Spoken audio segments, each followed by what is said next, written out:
que é: lance sua rede ao mar. O chamado à fidelidade na obra de Deus. Nós todos temos um chamado. Nós somos chamados por Deus para uma grande obra.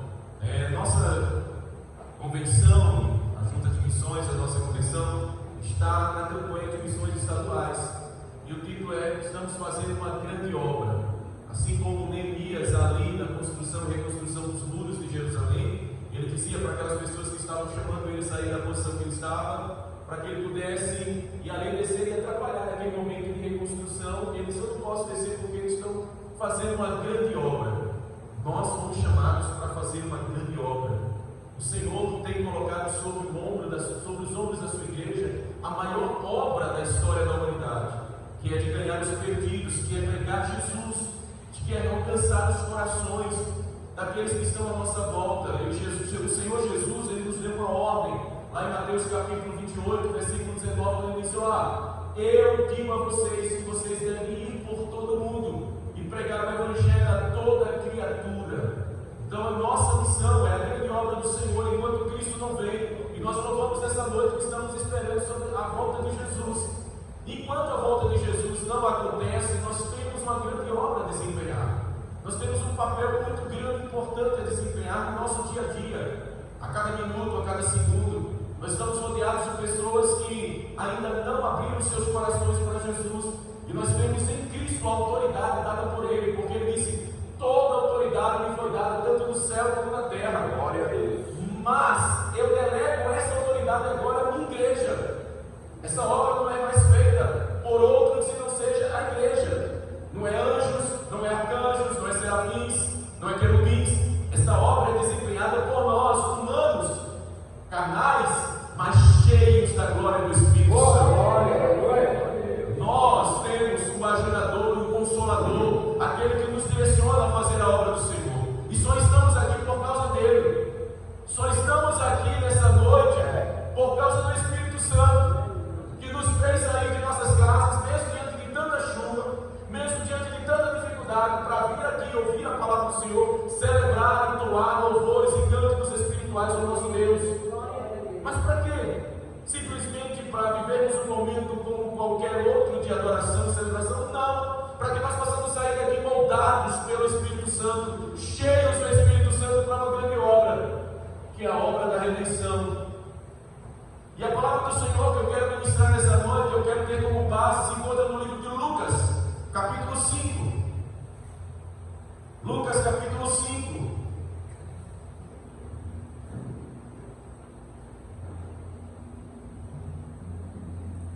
Versículos do 4 ao 6.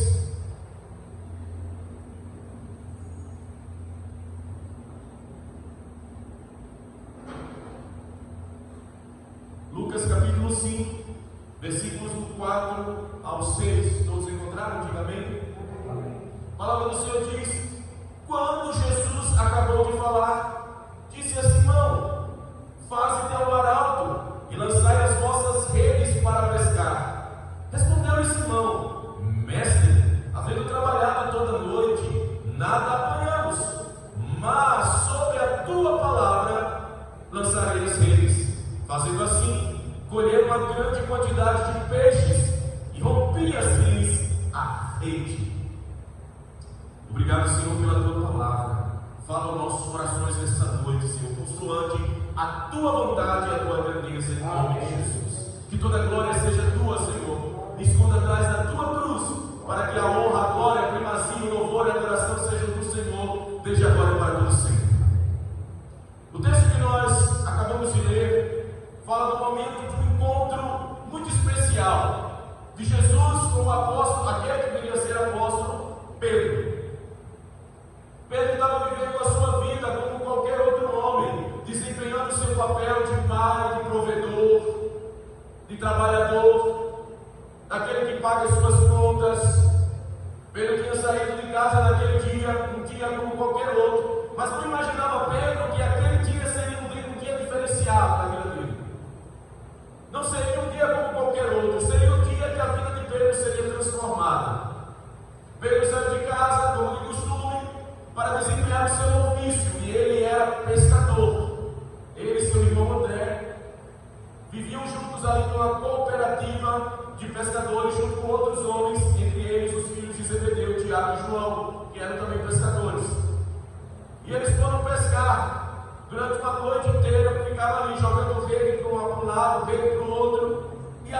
diz categoricamente que eles não pegaram nada, absolutamente nada. Mas a palavra diz que naquela manhã Jesus esteve ali naquela orla, na orla de Cafarnaum, ali na beira do mar da Galileia. E ele começou a pregar. No seu início de ministério, ele começou a anunciar aquelas vidas que estavam ali, que ouviram e começaram a ouvir a palavra. E a palavra diz que Pedro estava um pouco afastado, mas Jesus chega para Pedro e diz: olha, você pode me ceder o seu barco, para que eu possa falar para a multidão, porque fica de forma mais estratégica para mim, para que eu não fique diretamente na multidão. Eu digo: o seu barco, eu quero pregar para essa multidão. E a Bíblia diz que Pedro, mesmo tendo passado toda a noite em sua dificuldade, a Bíblia diz que Pedro aceita o pedido de Jesus, e ele agora está me ouvindo. Parou de lavar as redes, parou de fazer o que estava fazendo e consertar as suas redes. E a palavra diz que Jesus começa a falar para a multidão, e depois ele termina de falar à multidão, e ele diz: Pedro, agora eu quero te pedir uma coisa, vamos mais profundo. E a palavra diz que Pedro, mesmo com toda a sua estrutura meio inquieta, porque Pedro era um homem muito inquieto, muito cheio de emoções, mas a Bíblia diz que ele vê em Jesus alguém diferente. Pedro provavelmente era um excluído da sociedade judaica, religiosa judaica. Pedro provavelmente não tinha sede dentro daquelas guarnições judaicas do judaísmo. E Pedro agora estava ouvindo um homem, um rabi, um mestre, e o seu irmão André tinha dito: olha, provavelmente ele é o Cristo. E agora Pedro dá uma chance para Jesus e vai para o fundo do mar, lá para diante do mar. E lá diante o Senhor diz: Pedro, agora lance a sua rede, lance a rede daquele lado. Pedro olha para Jesus: Senhor, olha, o Senhor me pediu ali na praia para poder usar meu barco, eu ouvi, aceitei. O Senhor agora me pediu para entrar mais profundo no mar, eu fiz. Mas, Senhor, eu passei a noite todinha lançando rede e nada aconteceu. Mas, segundo a tua palavra, mas porque o Senhor está mandando, eu vou lançar as redes. Isso fez toda a diferença na vida de Pedro. Sabe, Pedro, como eu disse, era um homem difícil, de personalidade difícil, de estrutura difícil. Mas Pedro era um homem diferenciado, porque Pedro tinha atitudes que faziam com que Cristo olhasse para Pedro e dissesse: esse rapaz aí, este homem, eu vou usá-lo de forma diferenciada, porque ele não é um homem qualquer. Ele se coloca à disposição, mesmo com toda a sua estrutura carnal, emotiva, humana. Eu vou usar esse homem, porque ele, mesmo com toda a sua limitação, ele é um homem que se deixa usar. Jesus repreendeu muitas vezes Pedro no decorrer do ministério. Tem uma vez que Jesus disse: para trás de mim, Satanás, porque Pedro se recusava a aceitar que Cristo ia à cruz sofrer. Senhor, tem misericórdia de ti. E o Senhor disse: para trás de mim, Satanás. Pedro por muitas vezes era repreendido por Jesus, mas Pedro tinha atitude. E é isso que eu quero falar nessa noite, dentro do escopo de igreja. Você e eu somos igreja, amém? Amém. Nós somos chamados para uma grande obra ali. Você não está aqui por acaso. Você tem um chamado de Deus. E a Bíblia diz, e Paulo diz, que aqueles a quem Deus chamou, esses também preparou, dotou com todos os atributos necessários. Primeiro o Espírito Santo, depois com estruturas humanas, estruturas físicas, para desempenhar a obra do Senhor. E nós vamos falar disso nessa noite. Porque muitas vezes nós até atuamos com os nossos ministérios na Igreja do Senhor, nós agimos com os nossos ministérios na Igreja do Senhor, nós desempenhamos papéis importantes na Igreja do Senhor, mas às vezes em algumas áreas nós nos limitamos a oferecer mais ao Senhor. E Pedro era um homem que estava se colocando à disposição com tudo que tinha para o Senhor. Porque o barco de Pedro era tudo que Pedro tinha. Era a profissão de Pedro. Era a área onde Pedro ganhava o seu pão, onde ele pagava os impostos, aonde ele trazia o alimento para a sua casa. Era a sua empresa. Aquele barco era a empresa de Pedro. Aquele barco era boa parte da vida de Pedro, porque eu tenho acompanhado nas redes sociais, às vezes, quando eu gosto muito de tirar mensagens sobre pescadores, e eu tenho acompanhado pescadores que muitas vezes estão no meio do mar, e eu vejo pescadores dormindo dentro de uma jangada bem apertadinha no meio do mar. Olha, não é difícil, não é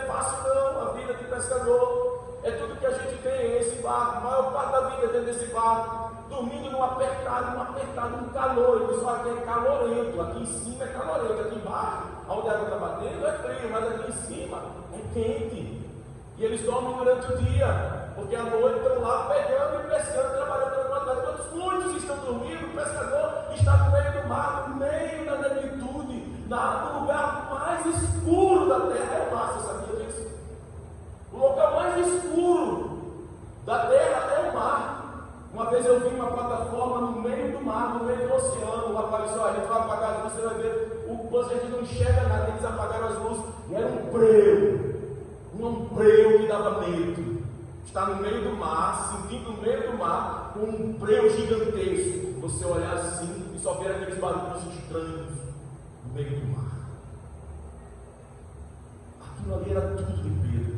Mas Pedro estava agora começando a entender que ele precisava se colocar à disposição de Jesus, com tudo que ele tinha, com tudo que ele era. O Senhor te chamou para você depositar nas mãos do Senhor tudo que você tem, tudo que você é. Você crê nisso em nome de Jesus?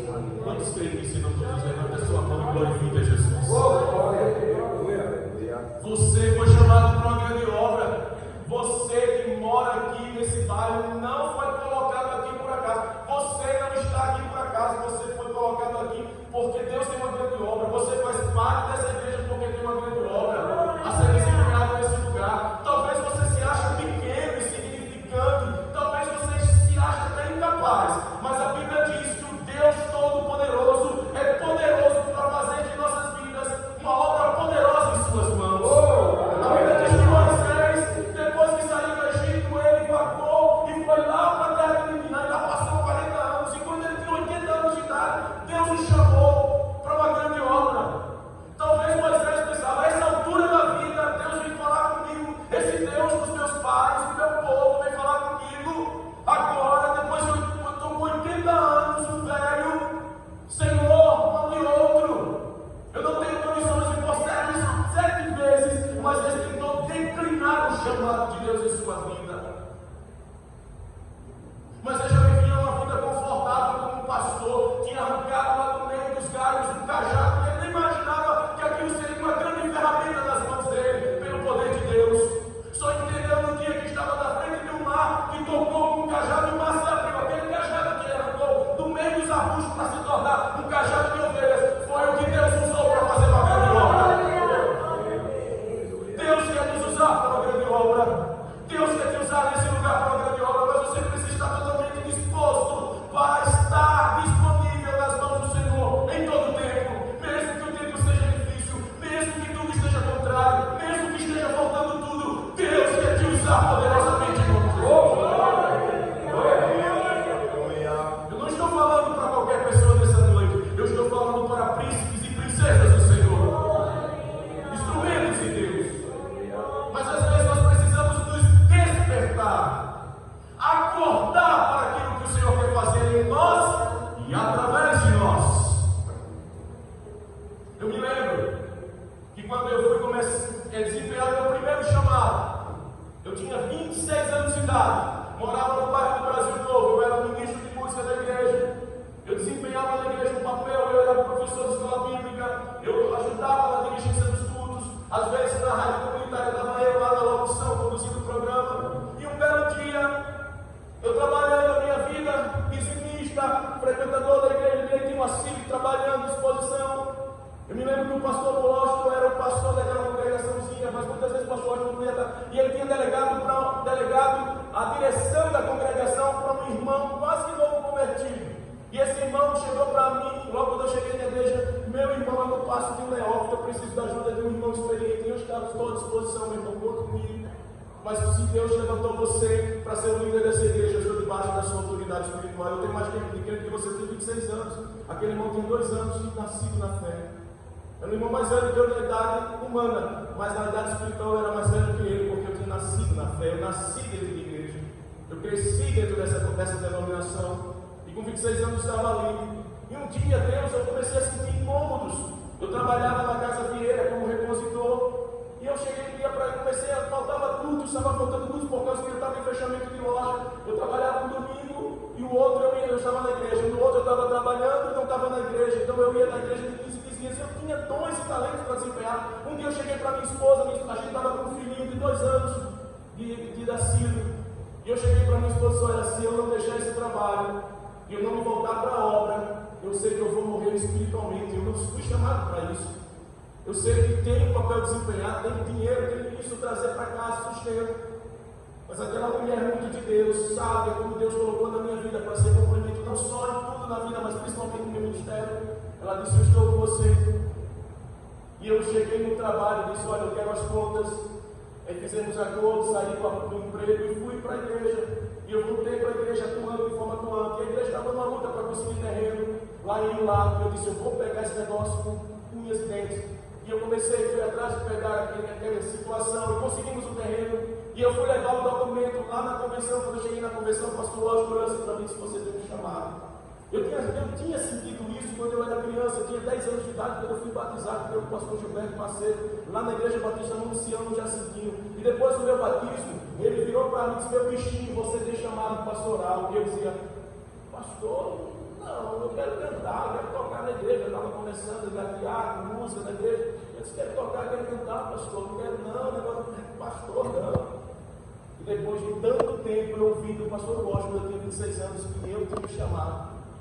Agora você vai para casa, vai orar, passar um mês orando. Se você vier aqui com a sua esposa depois de um mês, é porque a sua resposta é sim. Um mês depois estava eu e a minha esposa lá. Aquela mulher que a autora disse: olha, só não você é mulher de pastor, você pode se envolver na igreja. E quando Deus falou o coração dela, ela se tornou mulher de pastor. Mas quando eu fui para o meu primeiro campo, foi no sertão de Alagoas, lá em Olho d'Água das Flores.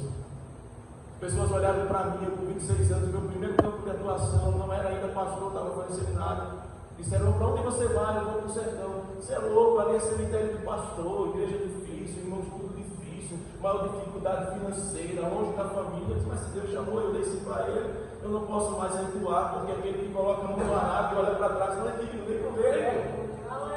E lá estava eu naquele campo. Na primeira noite, minha esposa, quando nós fomos para o culto, sabe quantos irmãos tinha naquela igreja que tinha 25 anos de existência, irmão? Tinha apenas 5 pessoas. Fomos fazer a distribuição das funções, das atividades, das atribuições. Os irmãos não tinham irmãos que nem sabiam, não tinham nem estudo, não sabiam nem somar e multiplicar. E queriam colocar minha esposa como tesoureira. Eu disse: não quero não.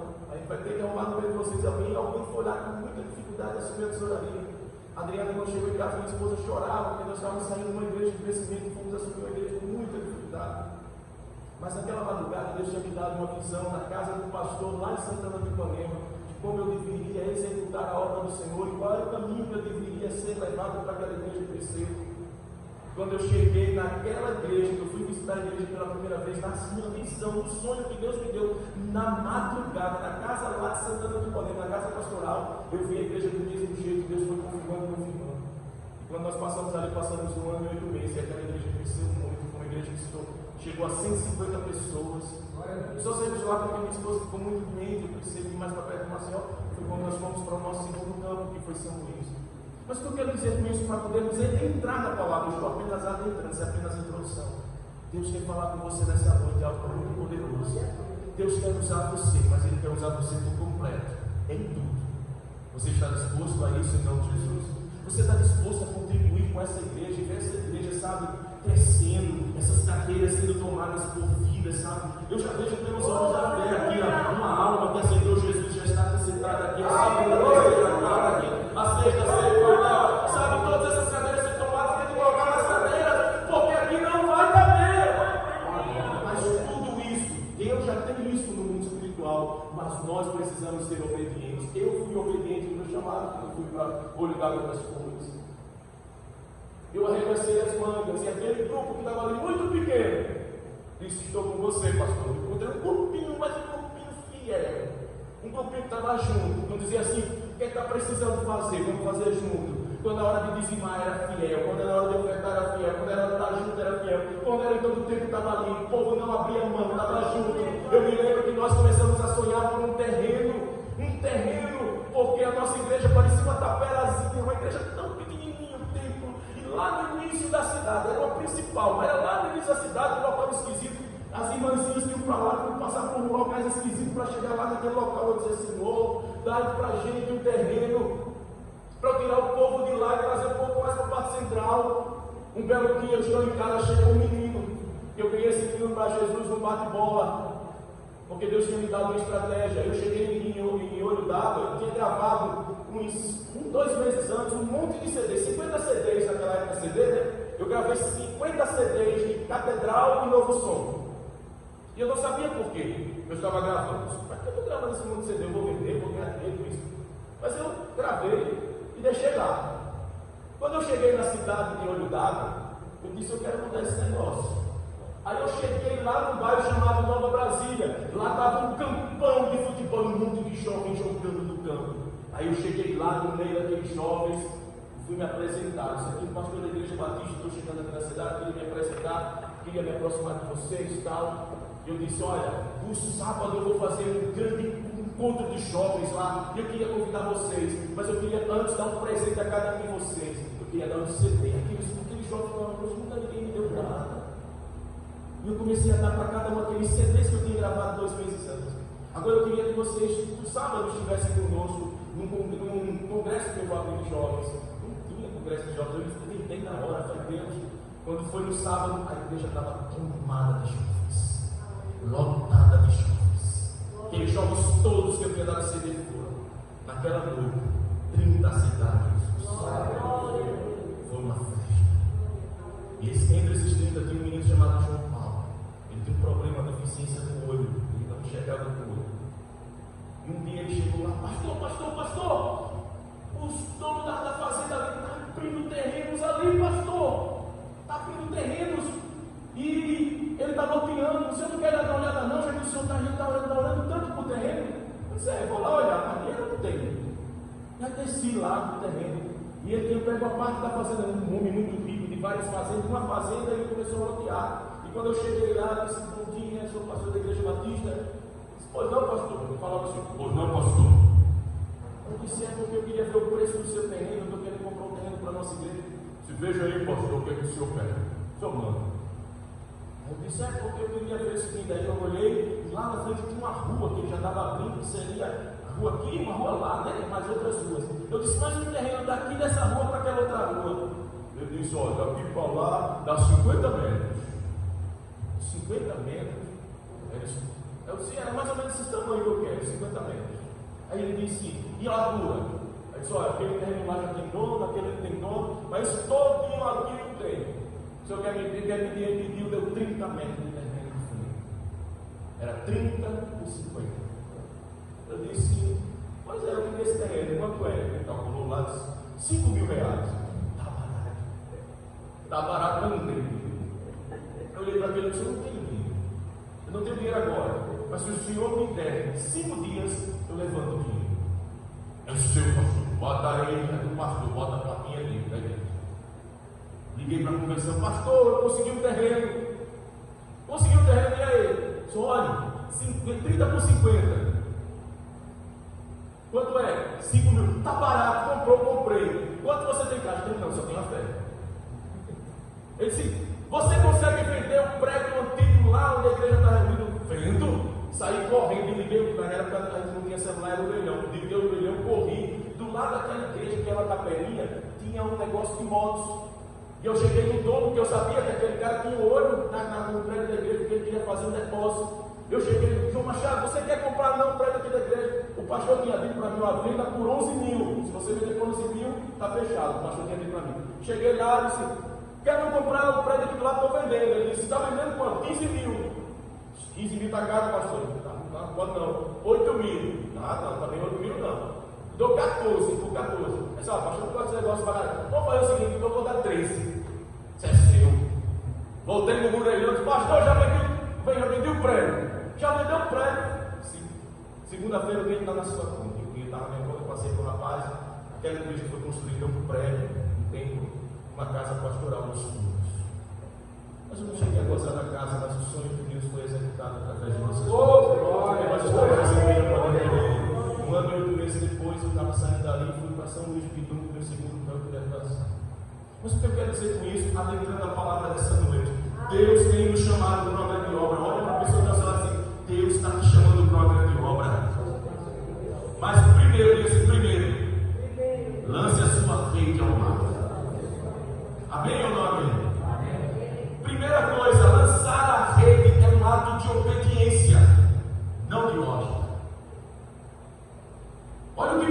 disse para Jesus: Senhor, não tem lógica o que o Senhor está me pedindo, porque a noite toda eu não sei ver que nada peguei. Então, nesse negócio de não tinha lógica mesmo, não tinha peixe ali, não, é coisa sobrenatural de Deus. É milagre. Você acha que de uma hora para outra, só por causa disso, daquilo outro, porque Pedro lançou a rede, tinha peixe, porque o peixe não tinha, era algo que fugia a lógica. Fazer a obra de Deus, estar na igreja, foge a lógica. Mas o Senhor tem nos chamado para lançar a rede. Lançar a rede. Pedro já tinha tentado várias vezes e tinha falhado. Pedro tentou várias vezes aquela noite, falhou. Ele disse: eu tentei a noite inteira. Vamos entender que Pedro jogou mais 200 vezes aquela rede. E chegou a hora que ele entendeu que não tinha peixe, que o mar não estava para peixe. Mas quando Jesus mandou pela sua palavra, ele disse: segundo a tua palavra. Ele obedeceu o resto. O caminho do sucesso, o caminho da vitória, o caminho da prosperidade passa pela obediência. Sem obediência, ninguém vence. O cerne da Bíblia para os grandes homens de Deus é uma só palavra: obediência. O segredo da vitória dos grandes homens e mulheres de Deus, a palavra foi obediência. Diga comigo: obediência. Irmão, se a Bíblia diz que é assim, eu acredito. Eu me lembro que às vezes eu participava de umas reuniões pentecostais, porque mesmo sendo batista, eu sou do fogo, eu gosto da unção, eu gosto dos dons espirituais. Eu amo ser usado pelo Espírito Santo, porque está na palavra, irmão. Se eu sou um batista que creio na palavra, eu creio no poder do Espírito Santo ontem, hoje, eternamente. E eu vi alguém dizer assim, um rapaz dizia assim no meio do culto: eu creio na palavra até debaixo d'água. Eu digo: eu também. Os cientistas dizem que o centro do universo é o Sol. É chamado de heliocentrismo. E eles dizem que o Sol foi criado antes da Terra.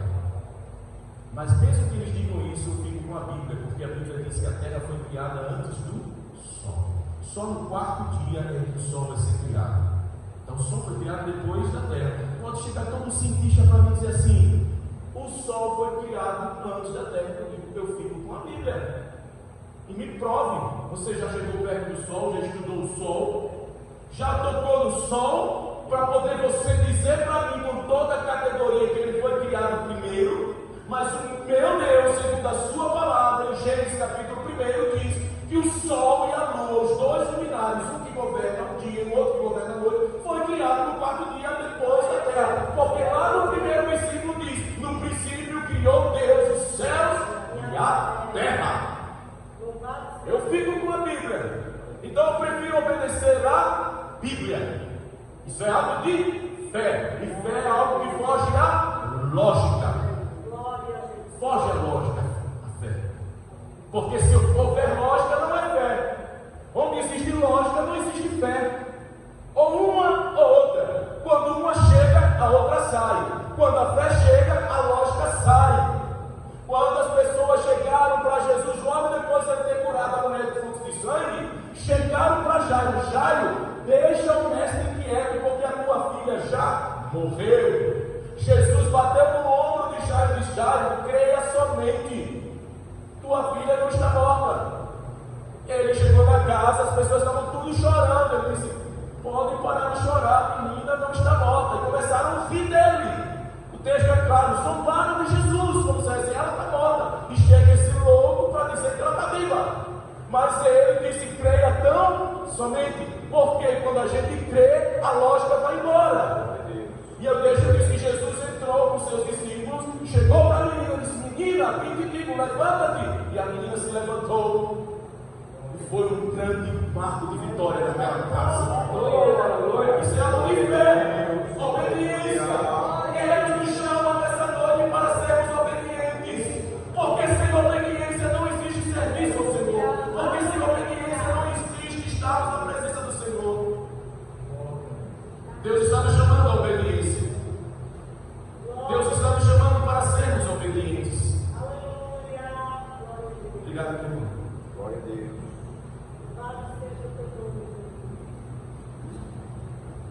Como eu disse, tudo que fazemos na obra é ato de obediência. E uma delas, dizimar e ofertar. É um ato de obediência, sim ou não? Nós não dizimamos porque a Bíblia ou porque a igreja está mandando a gente dizimar. É uma obrigação você dizimar. Não, você não é obrigado a nada. Você nem é obrigado a estar aqui. Você está aqui por fé. A fé que te fez sair de noite o pastor chegou e disse: olha, pastor, era para ter vindo mais pessoas. As outras que não vieram, talvez a fé delas, ou os problemas que elas enfrentam, não sei. Mas às vezes existe alguém que não teve a fé devida para vir nessa noite, romper a chuva, enfim. Isso é fé de verdade. Existem outros que de repente estavam enfermos. Existe ninguém é obrigado a nada. Você não é obrigado a se submeter a pastor. Mas é um ato de obediência, porque a Bíblia manda, ou sim ou não? A Bíblia também diz que nós devemos ofertar na casa do Senhor, sim ou não? A Bíblia diz que nós devemos dizimar na casa do Senhor, sim ou não? Lá em Malaquias capítulo 3, versículo 10 diz: trazei todos os dízimos à casa do tesouro, para que haja mantimento na minha casa. Paulo vai dizer lá em 1 Coríntios que o ato de dizimar é um ato de alegria, de ofertar é de alegria, não é de tristeza de coração. Porque tem muitas vezes que as pessoas dizima, mas dizima com dor, dizima com tristeza. Mas quando a gente obedece, a gente faz com alegria. Eu me lembro que minha mãe era dizimista. E meus irmãos mais velhos, que não eram crentes, criticavam a minha mãe. Criticavam a minha mãe absolutamente. Ele era oficial da polícia, mamãe uma assalariada do INSS. Mas eu pequenininho, porque mamãe me encaminhou para a igreja. Mamãe, ela aceitou Jesus assim quando os missionários vieram nos anos 70 para Maceió e começaram o trabalho da igreja quadrangular em Maceió. Minha mãe foi uma das primeiras a se converter no trabalho quadrangular. Era fundadora, minha mãe já partiu, já está na glória com o pai. Mamãe era fundadora do trabalho quadrangular ali na Ponta Grossa. Foi uma das primeiras. Mamãe era dançarina de candomblé. No dia que mamãe aceitou Jesus através da pregação daqueles missionários, mamãe, 7 demônios foram expulsos dela. Mamãe era devota daquilo. E ela entregou a vida a Jesus de corpo e alma. E depois ela começou a me guiar, porque eu sou adotado, eu fui adotado. Meus pais biológicos não me queriam. E mamãe me recebeu, minha mãe adotiva me recebeu. Eu sempre vi ela como minha mãe. Eu soube que era minha mãe adotiva quando eu tinha 14 anos de idade. E ela me criou no Evangelho. E é uma coisa muito linda quando eu via a mamãe ir para o banco. Mamãe ia para o banco receber a aposentadoria dela. E ela chegava no caixa e dizia assim: ei, ela batia assim no caixa e dizia: ei, me dê 3 notas novinhas, me dá o valor, que era o valor do dízimo dela. Ela queria as notas mais novinhas. Ela pegava aquelas notas, isso aqui é o dízimo do meu Senhor. Era o primeiro que ela tirava. Era uma alegria de mamãe. Mamãe comprava remédio, mamãe era dependente de remédio, mamãe era só ela para manter a casa, porque eu era novo ainda, adolescente, criança. Meu irmão já era casado, já estava com a família dela, minha irmã já era casada, só eu morava com a mamãe. Mas mamãe pagava tudo lá em casa. Às vezes eu fazia alguma coisa na rua quando criança, pedia um picolé para trazer um dinheirinho mais para casa. Mas era mamãe, mas nunca nos faltou nada. Deus foi fiel naquela casa, mamãe conseguia pagar os remédios, mamãe comprava todos os mantimentos, mamãe comprava as roupas. E eu disse: menino, isso é um milagre. Eu vi aquilo, mas ela pegava o melhor para Deus. Ela não apenas dava o dízimo, ela tirava o melhor, as melhores notas, separava em primeiro lugar, deixava no violãozinho dela e dizia: ninguém toca ali. Depois daqui eu posso tocar no que quiser e fazer o que quiser. Aí você fez: meu Deus, eu ia lá. Meu irmão criticava a mamãe por isso: mamãe, eu não preciso do seu dinheiro, não. Eu não precisa, não, mas ele me pediu isso para ser obediente. Eu sou obediente. Está na Bíblia e eu vou fazer. Desde que entreguei a vida a Jesus, compreendi. Mamãe foi uma fiel dizimista, ofertante da casa do Pai. Quando mamãe vendeu a casa, lá no Benito Bens, eu vi, ela vendeu a casa por um valor que não era o valor realmente que aquela casa merecia, porque ela queria vender as pressas para descer mais para perto do nosso irmão mais velho. Eu já estava me casando, ia morar no Benito Bens. Mamãe preferiu descer para ficar mais perto do meu irmão, porque meu irmão tinha toda uma estrutura. E ele tomou a frente para vender a casa. Ele disse: mamãe, eu consegui vender a casa por um valor, na época R$7.000, não tem muito tempo. Aí ela disse: beleza, R$7.000. Me dê, quando você receber o dinheiro da venda da casa, me dê. Aí quando ela recebeu, mamãe tirou logo 700. Mamãe, o que a senhora vai fazer com 700? Eu disse: Deus me deu, eu vou ser obediente. Mamãe, a gente já comprou outra casa com 7 mil, a senhora vai comprar com 6.300 aonde? Lá embaixo. Vou comprar, meu filho. Deus vai abrir a porta, Ele prometeu. Sabe o que aconteceu? Uma pessoa lá no Trapiche estava desesperada para vender a casa. Vendeu a casa por 5.500. Mamãe ainda ficou por 1.300. Uma casa boa lá no Trapiche, no bairro do Trapiche. Ela viveu nessa casa por um bom tempo. Meu irmão ficou assim, embasbacado, como disse o Mateus. Sem entender a obra de Deus. Deus nos chamou para uma grande obra, irmãos. Passa também por ser praticante, dizimista e ofertante, lançar a rede. Pedro disse: sobre a tua palavra eu lançarei a rede. Ser dizimista e ofertante é também ter fé e obediência, irmãos. Está lá em Provérbios capítulo 3, versículos 9 e 10. Olha o que a palavra diz lá em Provérbios capítulo 3, versículos 9 e 10 da palavra do Senhor. Capítulo 3, versículo 9 e 10 diz: honra ao Senhor com a tua fazenda e com as primícias de toda a tua renda. Então se encherão os teus celeiros abundantemente, transbordarão de vinho os teus lagares. Quando a gente honrar é um ato de felicidade, de prazer, da honra a Deus por tudo que temos e tudo que somos. Segundo, a rede do obediente sempre colhe algo que transborda. A rede do obediente sempre transborda algo, sempre colhe algo que transborda. Olha o que aconteceu com Pedro. Pedro lançou a rede pelo ato de fé na palavra, e a Bíblia diz que veio uma grande pesca, que quase a rede se rompeu. Quando a gente é obediente, a gente sempre vai colher em abundância. Sempre vai colher em abundância. Eu estou falando nesse assunto de dízimo e de oferta, sabe por quê, irmãos? Porque às vezes é um assunto espinhoso para nós como crentes. Dói.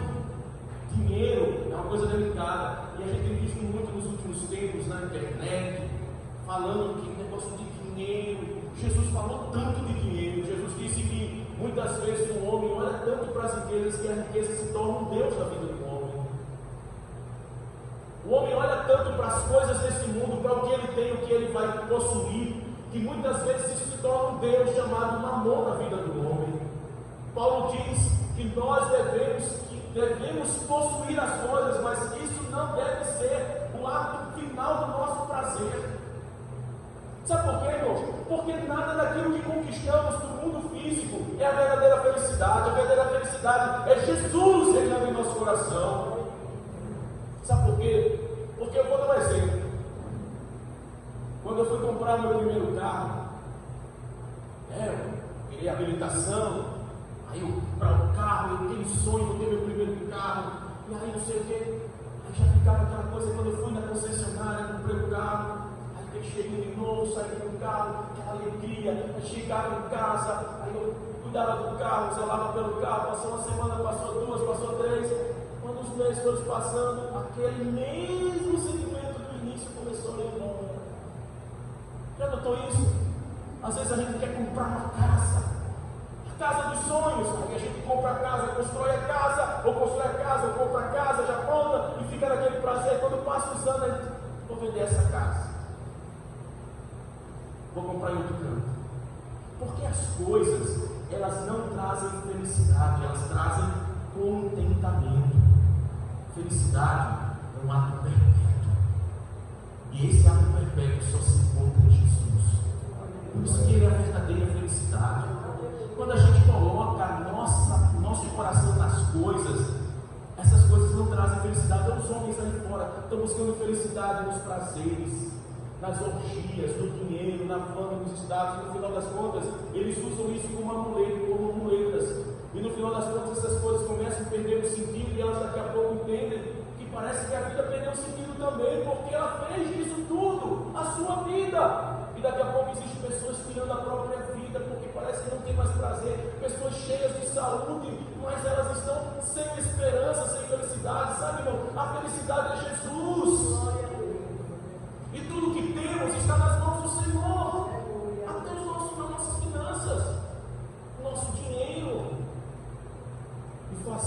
do Senhor é um prazer muito grande, sabe, irmãos? Mas para fazer a obra do Senhor, a gente precisa ser obediente. Jesus disse para Pedro: Pedro, deixa eu usar o seu barco. Pedro disse: Pedro era um cara chato, podia ter dado um não para Jesus. Jesus, eu vou para casa dormir, estou cansado. Outra hora, o senhor está querendo demais. Eu trabalhei a madrugada todinha e eu preciso agora durante o dia pegar o meu cochilo para tentar de novo pescar durante a próxima madrugada. Não, Pedro, mesmo sendo um cara difícil, disse para Jesus: tudo bem, pode usar o meu barco. Ei, Deus quer usar o que você tem, entre eles até o dinheiro, irmãos, para fazer a obra do Senhor. Porque a obra do Senhor, ela se faz com dinheiro. As coisas aqui, só estão porque houve investimento. Porque houve investimento financeiro. Nós precisamos lançar as nossas redes. Sabe por que quando a gente faz isso, a gente está crendo que Deus vai transbordar na nossa vida bênçãos sem medida, e que também almas vão chegar e vão usufruir daquilo que nós estamos investindo no reino. Quando nós depositamos os nossos dízimos e ofertas na casa do Senhor, nós estamos com isso dizendo que através do que nós estamos semeando, vidas vão ser alcançadas. E a Bíblia diz que uma alma vale mais do que o mundo todo. Sabia disso? Sabia que uma alma vale mais do que o mundo todo? Sabia que uma alma vale mais do que o dízimo que a gente dá? E que muitas vezes talvez a gente até não dá. Quem já ouviu falar daquela história de Oskar Schindler, na época do nazismo, quando Hitler estava matando os judeus? Oskar Schindler era um alemão, um cara ganancioso, que fechou acordos com os nazistas para crescer e ser muito rentável. Ele montou uma fábrica na Polônia, logo na entrada, uma fábrica possante. Até hoje essa fábrica está lá. Hoje é um museu do Holocausto. E uma fábrica enorme. E lá ele fazia funilaria.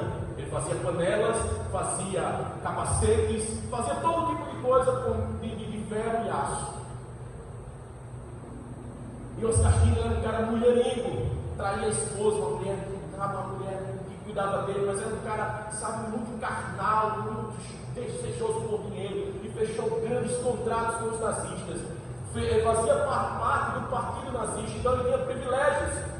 Um dia Oskar Schindler estava andando na rua da Polônia, e quando ele passa, ele vê os soldados de Hitler com um monte de corpos de judeus carregados em carro de mão e jogando em valas. Muitos corpos de judeus, uma carnificina, aquele negócio a céu aberto. E ele olhava para aquilo e ficou aterrorizado. Ele colocou um lenço na boca e ficou horrorizado. As entranhas dele começou a se doer. E ele disse: eu preciso fazer alguma coisa. E ele fez uma lista. Cada judeu, ele comprava um judeu, colocava na lista. Os judeus que ele queria comprar, ele colocava na lista. E dava o partido e dizia assim: olha, eu quero comprar esse judeu para ele trabalhar na minha fábrica. Ele ia comprando, os caras eram tão corruptos que aceitavam, ele ia pagando. Com isso ele foi empobrecendo, mas ele foi salvando os judeus. E foi colocando na fábrica, dizendo que lá na fábrica eles iam trabalhar na fábrica, lá na fábrica eles estavam protegidos. Quando terminou a guerra, quando o nazismo perdeu e sucumbiu, Schindler tinha salvado 1.100 judeus, mas ele ficou pobre.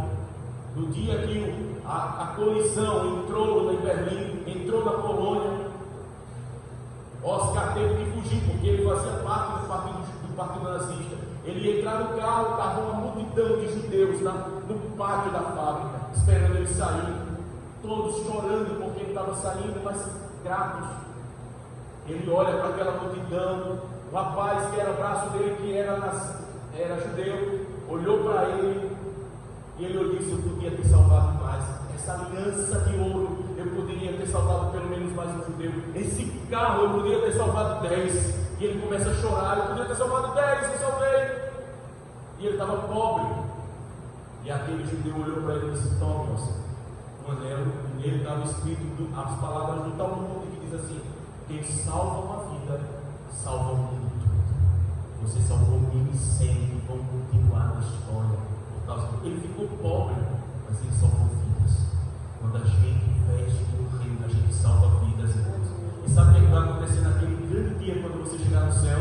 O Senhor vai dizer: olha, tu fosse fiel no pouco, sobre o muito te colocar. Glória ao Senhor.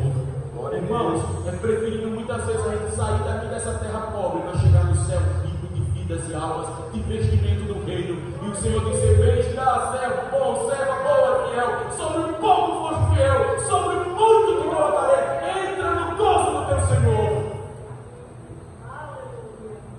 Porque o que está reservado para nós não se compara diante do que vivemos aqui. Isso que vivemos aqui é nada. Nem olhos viram, nem ouvidos ouviram, nem subiu ao pensamento do homem o que Deus tem preparado para nós, irmãos. Invista no reino, invista na obra do Senhor, invista nesta igreja, invista nos projetos dessa igreja, invista os seus recursos dessa igreja, o seu dízimo. O Senhor quer te abençoar, porque Ele é um Deus fiel. Amém ou não amém? Glória a Deus. Eu quero adiantar.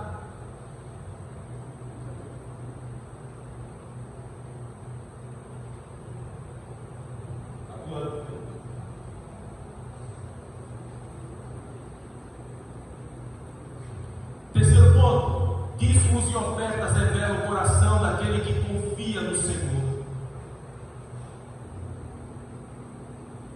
Sabe, como eu disse para os irmãos, meu primeiro ministério foi um ministério maravilhoso. Meu último ministério, antes de voltar para Maceió, foi o ministério de Junqueiro. E foi uma igreja que Deus abençoou tremendamente, e ela cresceu fantasticamente para a glória do Senhor Jesus. Nós chegamos àquela cidade, a igreja tinha apenas 30 pessoas, mas da mesma forma aqueles irmãos entenderam a visão que Deus se envolveu, e durante 4 anos e meio aquela igreja chegou a quase 600 pessoas. 600 vidas que começamos a criar nos povoados, na cidade. Os irmãos estavam juntos, com tudo, sabe, irmãos, querendo envolver-se. A gente colocava tudo à disposição do Senhor, nossa vida, meu carro, tudo nós colocávamos à disposição do Senhor. Porque, sabe, irmãos, a coisa mais importante para Deus é o que a gente realmente compreende pela palavra. O Senhor que se sacrificou por nós, o Senhor que deixou a sua glória e veio morrer numa cruz para me salvar e te salvar. Esse programa é um investimento de todos. Como não podemos investir a nossa vida por aquilo que Ele mais quer, que é almas, que é vidas, que é o reino do Senhor crescendo para a glória do Senhor Jesus. Sabe, eu gosto muito de números, gosto de contabilizar números. Nessa noite eu vejo aqui 2, 4, 5, 6, 7, 8, 9, 10, 11, 12, 13, 14, 15, 16, 16 fora as crianças, né? Tem alguém com as crianças, né? Mais ou menos 20 pessoas. Olha, Jesus só precisou de 12 para impactar o mundo. Um deles teve um trabalho, na hora final traiu Jesus, ficou 11. Teve uma vez, está lá em João, no Evangelho de João, Jesus faz um discurso tão difícil. Às vezes um discurso como esse, às vezes você está na igreja, né, e se fala algo que parece tão dolorido, né? Porque a nossa carne é assim, irmãos. Às vezes nós não queremos ouvir coisas que desagradem o nosso entendimento lógico, às vezes. Porque eu disse que lógica compete com a fé, né? Porque quando a gente sai de casa, deixa eu dizer uma coisa, uma das coisas que eu mais faço quando eu saio de casa, para qualquer canto, Senhor, introduz o caminho da fé, não da lógica. Quando eu saio de casa, quando eu estava no interior, que eu ia fazer viagens longas, uma vez eu fiz uma viagem para um congresso lá no Pará do carro. Foram 3.000 e poucos quilômetros para um congresso. E eu disse: Senhor, eu estou saindo, eu não sei o que vai acontecer no caminho, mas o Senhor está na condução. E eu caminho pela fé, não pela lógica. O que estiver no caminho, que a lógica estiver colocando para mim, tire. E só entre por fé. Eu creio que vou em paz e volto em paz. Sabe, a gente entende exatamente isso quando nós estamos na casa do Senhor, somos confrontados pela palavra, com aquilo que Deus quer realizar em nós, irmãos. A grande obra, como eu disse nessa noite, que Ele quer fazer em nossas vidas. Você, quando sai de casa, diga assim: Senhor, eu estou indo para um culto, mas eu vou para um culto com total coração de fé, coração obediente. O que Deus falar comigo nessa noite é o que o Senhor vai realizar, e o que eu estou pronto para o Senhor fazer na minha vida. Estou submisso à tua vontade, Senhor. Sou escravo da tua vontade.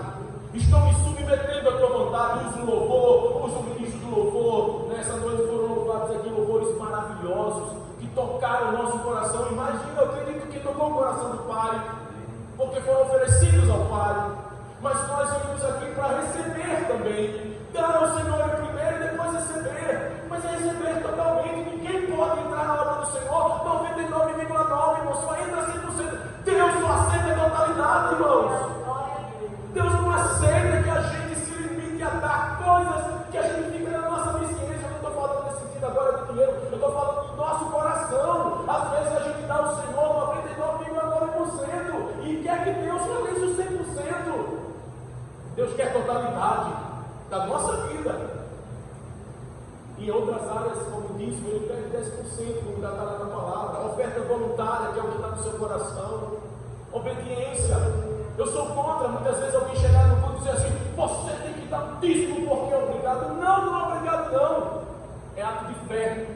É um coração voluntário, alegre, que faz porque entende que tem que fazer, porque o coração dele entrega ao Senhor, não ao dinheiro, não às coisas desse mundo. Nosso coração é o coração do Senhor, não é de mamon, não é das coisas dessa terra. O nosso coração é daquele que nos comprou da cruz do Calvário, por alto preço, sangue precioso. Glória a Deus. Que nada nesse mundo comprava, era o sangue de Jesus, que alvejou a nossa vida, que nos purificou, que nos deu vida e vida com abundância. Que hoje estamos prontos, se Ele voltar hoje, nós estaremos prontos para subir, juntamente com aqueles que já dormiram no Senhor, que subirão primeiro, e logo depois nós iremos subir ao encontro deles nos ares. Mas são corações submissos, corações rendidos. Eu acredito pelos olhos da fé, pastor Cavalcante, que a próxima vez que eu vier aqui, não sei se vem logo, não sei bem quanto tempo vem, mas eu acredito uma coisa: Deus vai fazer uma mudança radical aqui nessa igreja. Sabe, irmão? Porque vocês têm em Deus o sim e o amém. Vocês têm o sim e o amém de Deus. Deus já assinou o sim e o amém. Eu acredito pelos olhos da fé que a próxima vez Deus vai levantar um ministério de louvor aqui, onde vai ter um tecladista ali tocando, vai ter mais pessoas juntamente na área do louvor, na área do canto, ajudando o irmão do ministério de louvor, que tem uma voz preciosa para o Senhor Jesus, para a glória do Senhor Jesus. Vai ter mais irmãos ministrando os outros instrumentos, vai ter mais músicos, vai ter mais vidas, vai ter mais almas, mais tudo acontecendo para a glória do Senhor Jesus.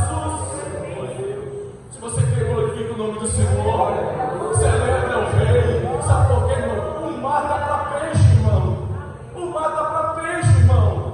Talvez hoje você não esteja vendo, talvez você não esteja vendo como Pedro, mas o mar dá para peixe. A pesca vai ser grandiosa, a pesca vai ser tremenda, a pesca vai ser abundante, a pesca vai ser transbordante. Vai ser. Na verdade, ela já é. No mundo espiritual, ela já é. Você sabe por que pessoas como a mulher do fluxo de sangue entenderam e alcançaram o milagre, enquanto muitos só ficavam se esbarrando em Jesus, uma multidão em peso esbarrando em Jesus? E ele disse, aliás, os discípulos disseram, todo mundo tinha perto, mas só alguém me tocou de forma diferente, só uma pessoa. Só uma pessoa foi no mundo espiritual. Aquela mulher não entendeu que ela estava vivendo no mundo material. Ela já sabia que pelo mundo material ela era uma morta viva, que o tempo dela de vida estava contado. Mas ela entendeu que no mundo espiritual ela tinha saúde, ela tinha vitória, ela tinha cura. Porque no mundo espiritual nós já somos o que Deus disse que nós somos. Lá, quando a gente atinge o mundo espiritual pelos olhos da fé, a gente morre do sobrenatural, a gente transporta o kairós de Deus, o tempo de Deus entra no tempo da terra, e tudo para. Os ponteiros, as horas do tempo, do cronos da nossa vida para, e entra no kairós de Deus, o tempo de Deus, onde não existe passado, nem presente, nem futuro, é tudo ao mesmo tempo na presença de Deus. Eu sempre digo o seguinte, tem uma criança que está nascendo agora lá na maternidade. Uma criança que está nascendo agora, eu vou para a maternidade, pelo mundo afora. Ela é o ser mais novo da terra. Ela está nascendo agora. Mas para Deus, ela é um ser velho ultrapassado. Porque Deus é eterno. Ela vai crescer, envelhecer e morrer se Jesus não voltar antes da morte dela. Porque todos nós ainda chegamos especulando assim, a Bíblia precisa ser atualizada, que é um livro do passado. Ei, o meu Deus é um Deus eterno, e Ele está sobre o tempo. Glória a Deus. E Jesus disse, passará os céus e a terra, mas a minha palavra jamais passará. Passará céus e terra, mas a minha palavra não passa.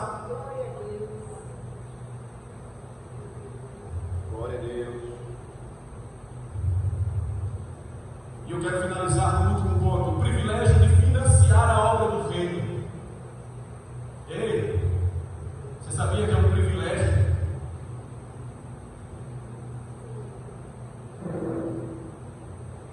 Financiar a obra de Deus.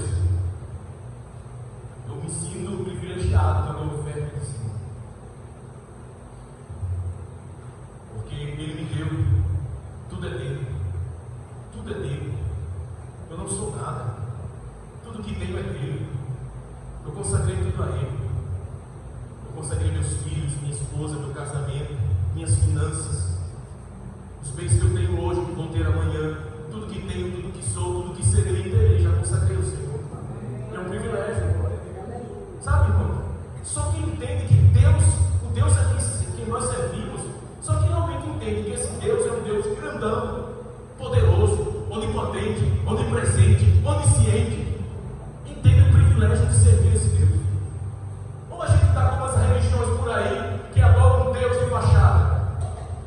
Tem muita religião aí que adora um Deus de fachada, um Deus apenas que é um mito.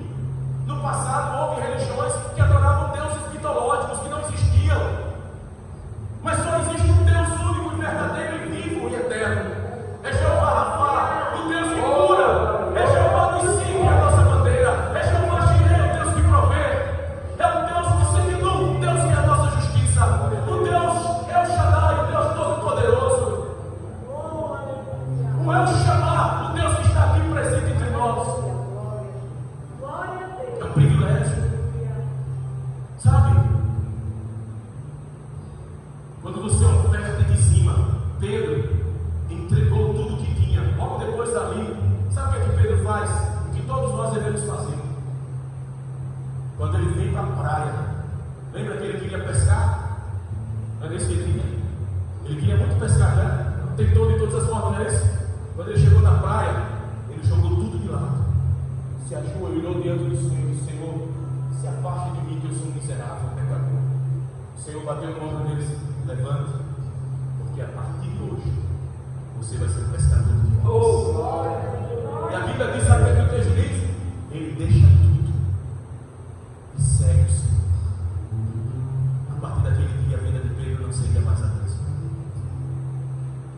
Às vezes nós estamos presos a coisas e Deus quer nos dar para coisas tão maiores, mas a gente fica tão preso à nossa pequenez humana, às nossas vãs filosofias, às nossas esquisitices, porque nós somos esquisitos. Às vezes nós estamos com um humor assim, um humor assado. Às vezes nós estamos tão dispostos na obra de Deus. Às vezes nós estamos tão envolvidos na obra de Deus, daqui a pouco a gente está jurando. A gente está tão quente na obra de Deus, daqui a pouco a gente está tão frio.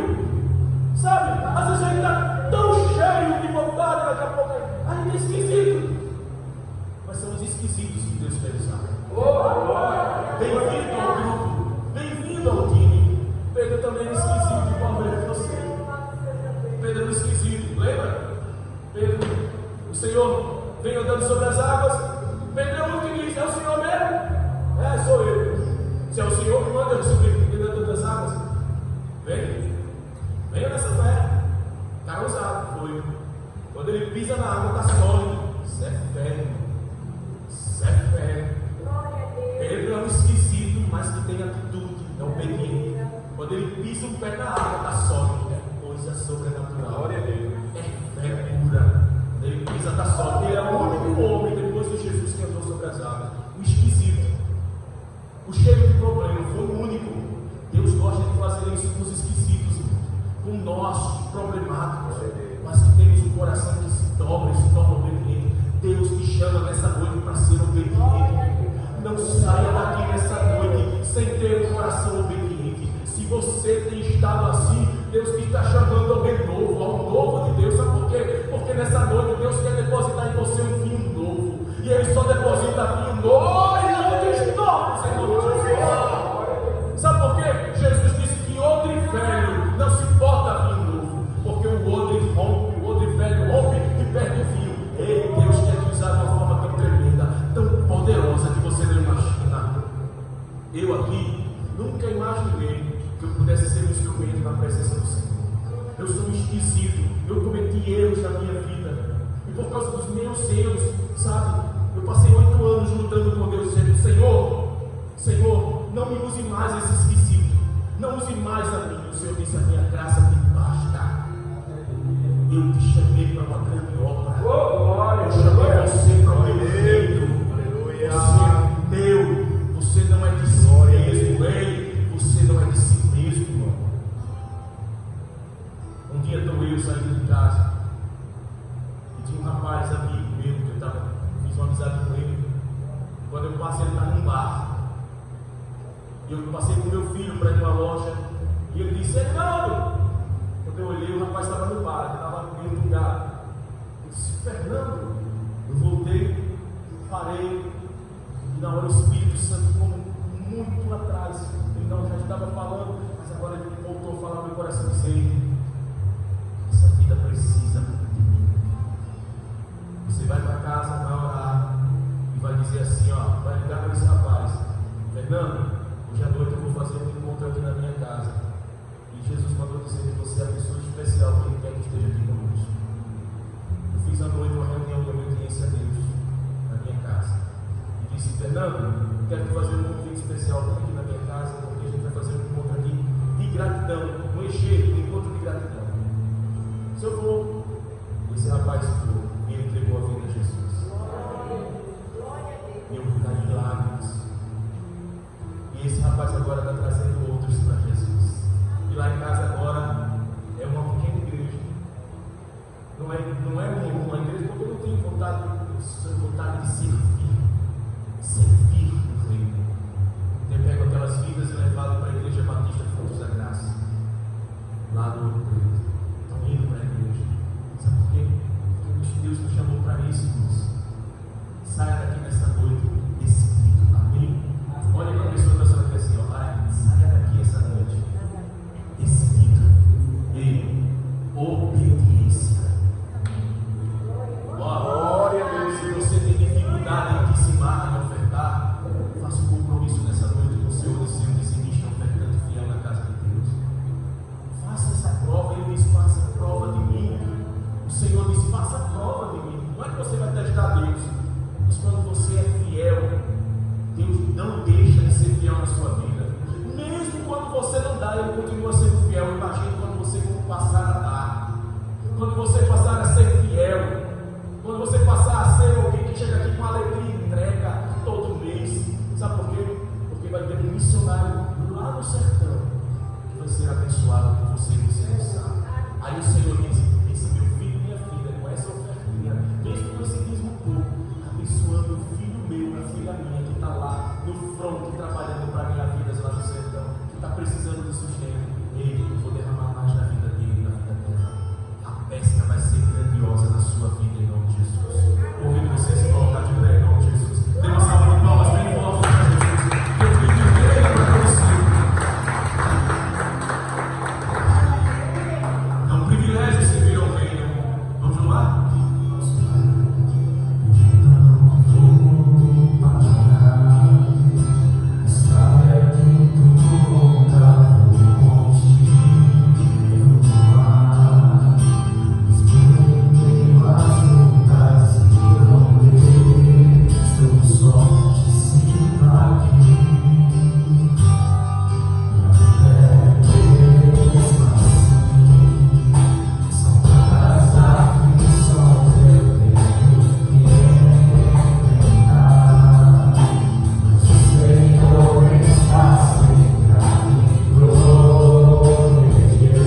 oração. Pai, queremos te agradecer, Senhor, por tudo que o Senhor tem feito neste lugar nessa noite, pela palavra poderosa que o Senhor usou os nossos corações, Pai, e queremos pedir para que ela possa germinar, Pai, entre nós e dar frutos, Senhor, frutos poderosos e bondosos para a tua obra. Pai, que o Senhor possa também estar abençoando este ministério, estes ministros ofertantes, e que nós possamos crescer e prosperar, Senhor, espiritualmente, financeiramente, e que nós tenhamos, Pai, ter a fé, Pastor, eu aqui essa noite, para que nós possamos cada vez mais alcançar aqueles que estão perdidos, que esse é o nosso ministério, nosso chamado. É isso que nós pedimos, em nome de Jesus, todos dizem.